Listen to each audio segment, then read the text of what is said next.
ലോക പരിസ്ഥിതി ദിനം എന്നാണ്? ഉത്തരം ജൂൺ 5.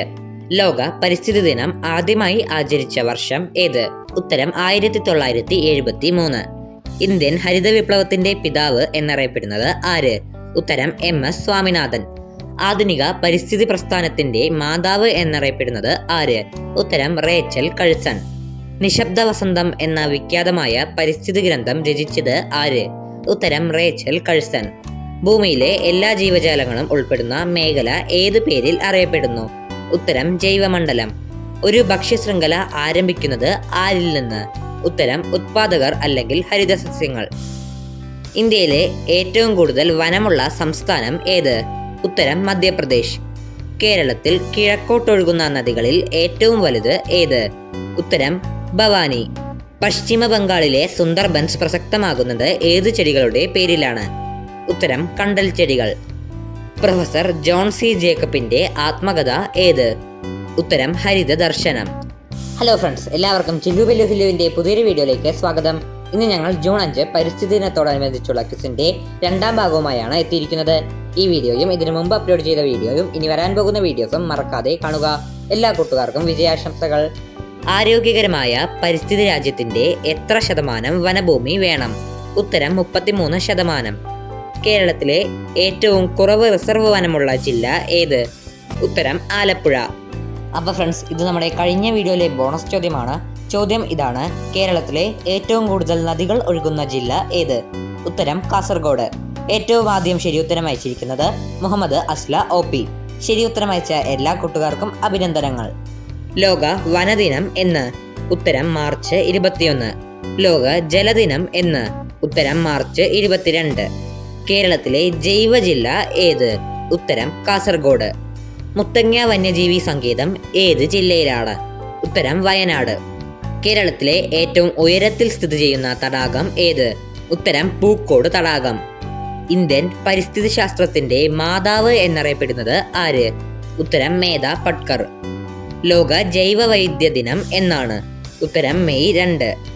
ലോക ഭൗമദിനം എന്നാണ്? ഉത്തരം ഏപ്രിൽ 22. ലോക പർവ്വത ദിനം എന്നാണ്? ഉത്തരം ഡിസംബർ 11. പൂക്കോട് തടാകം ഏത് ജില്ലയിലാണ് സ്ഥിതി ചെയ്യുന്നത്? ഉത്തരം വയനാട്. കേരള ഗവൺമെന്റ് നൽകിയ ആദ്യത്തെ വനമിത്ര പുരസ്കാരം നേടിയത് ആര്? ഉത്തരം പ്രൊഫസർ ജോൺ സി ജേക്കബ്. കേരളത്തിന്റെ ഏറ്റവും വടക്കേ അറ്റത്തുള്ള വന്യജീവി സങ്കേതം ഏത്? ഉത്തരം ആറളം വന്യജീവി സങ്കേതം. സൈലന്റ് വാലി ഉദ്യാനം ഉദ്ഘാടനം ചെയ്ത പ്രധാനമന്ത്രി ആര്? ഉത്തരം രാജീവ് ഗാന്ധി. ഇന്ത്യൻ പരിസ്ഥിതി ശാസ്ത്രത്തിന്റെ പിതാവ് എന്നറിയപ്പെടുന്നത് ആര്? ഉത്തരം പ്രൊഫസർ R മിശ്ര. കേരളത്തിലെ പക്ഷി മനുഷ്യൻ എന്നറിയപ്പെടുന്നത് ആര്? ഉത്തരം ഇന്ദുചൂടൻ. ഇന്ദുചൂടന്റെ യഥാർത്ഥ നാമം എന്ത്? ഉത്തരം KK നീലകണ്ഠൻ. ഒറ്റക്കൊമ്പൻ കാണ്ടാമൃഗങ്ങൾ കാണപ്പെടുന്ന ദേശീയ ഉദ്യാനം ഏത്? ഉത്തരം കാസിരംഗ നാഷണൽ പാർക്ക്, അസം.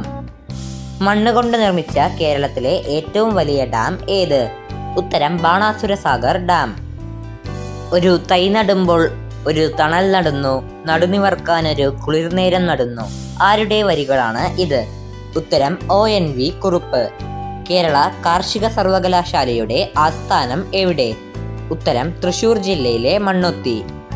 കേരളത്തിൽ ആദ്യമായി പരിസ്ഥിതി ക്യാമ്പ് നടന്നത് എവിടെ? ഉത്തരം കണ്ണൂർ ജില്ലയിലെ ഏഴിമലയിൽ.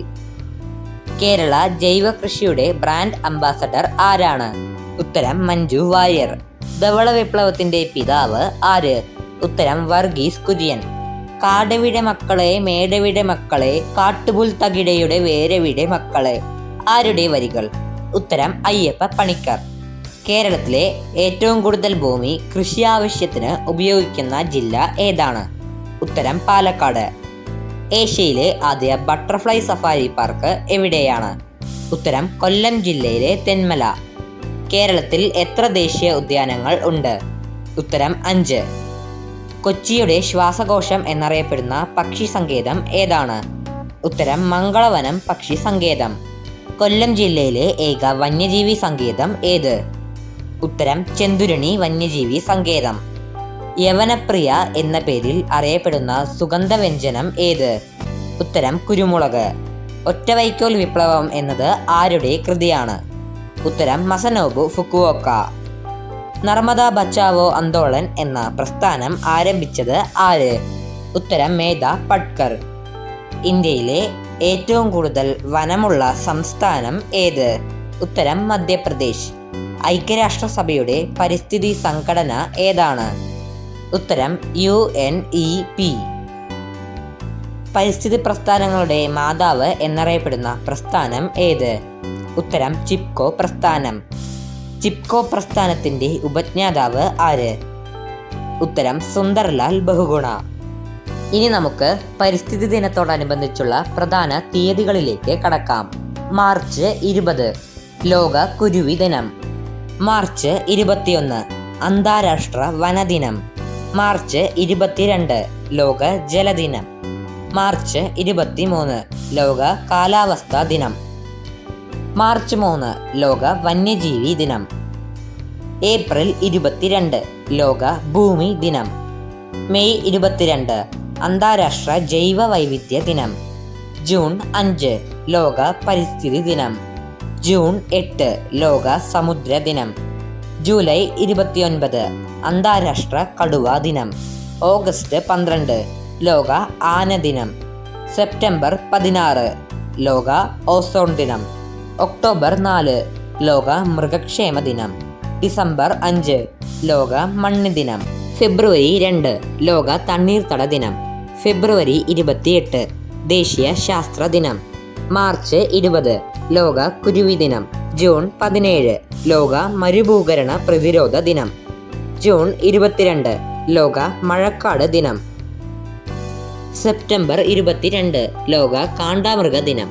സെപ്റ്റംബർ 28 ലോക നദി ദിനം. ഒക്ടോബർ 2-8 ഒക്ടോബർ 6 ലോക വന്യജീവി സങ്കേത ദിനം. ഒക്ടോബർ 13 അന്താരാഷ്ട്ര പ്രകൃതി ദുരന്ത ലഘൂകരണ ദിനം. നവംബർ 12 ദേശീയ പക്ഷി ദിനം. നവംബർ 26 ദേശീയ പരിസ്ഥിതി സംരക്ഷണ ദിനം. ഡിസംബർ 11 അന്താരാഷ്ട്ര പർവ്വത ദിനം. മെയ് 20 ലോക തേനീച്ച ദിനം. ജനുവരി 5 ദേശീയ പക്ഷി ദിനം. ജൂലൈ 26 അന്താരാഷ്ട്ര കണ്ടൽക്കാട് ദിനം. ജൂലൈ 28 ലോക പ്രകൃതി സംരക്ഷണ ദിനം. ഓഗസ്റ്റ് 10 ലോക സിംഹ ദിനം. അപ്പോൾ ഫ്രണ്ട്സ്, ഇത് നമ്മുടെ ഇന്നത്തെ വീഡിയോയുടെ ബോണസ് ചോദ്യമാണ്. ചോദ്യം ഇതാണ്: കേരളത്തിൽ ഏറ്റവും കൂടുതൽ കണ്ടൽ വനങ്ങൾ ഉള്ള ജില്ല ഏത്? ഉത്തരം എത്രയും പെട്ടെന്ന് കമന്റ് ബോക്സിൽ രേഖപ്പെടുത്തുക. വിജയികളുടെ പേര് അടുത്ത വീഡിയോയിൽ അറിയിക്കുന്നതായിരിക്കും. അപ്പോൾ ഫ്രണ്ട്സ്, ഇതോടുകൂടെ നമ്മുടെ ഇന്നത്തെ വീഡിയോ അവസാനിച്ചിരിക്കുകയാണ്. ഇതിനു മുമ്പ് അപ്ലോഡ് ചെയ്ത വീഡിയോയും ഇനി വരാൻ പോകുന്ന വീഡിയോസും മറക്കാതെ കാണുക. കൂടെ തന്നെ വീഡിയോ ഇഷ്ടപ്പെട്ടാൽ ലൈക്ക് ചെയ്യുക. ഇതുപോലെയുള്ള മറ്റ് വീഡിയോസിനായി ചാനൽ സബ്സ്ക്രൈബ് ചെയ്യുക. കൂടെ തന്നെ കൂട്ടുകാർക്കും ഷെയർ ചെയ്യുക. എല്ലാ കൂട്ടുകാർക്കും വിജയാശംസകൾ.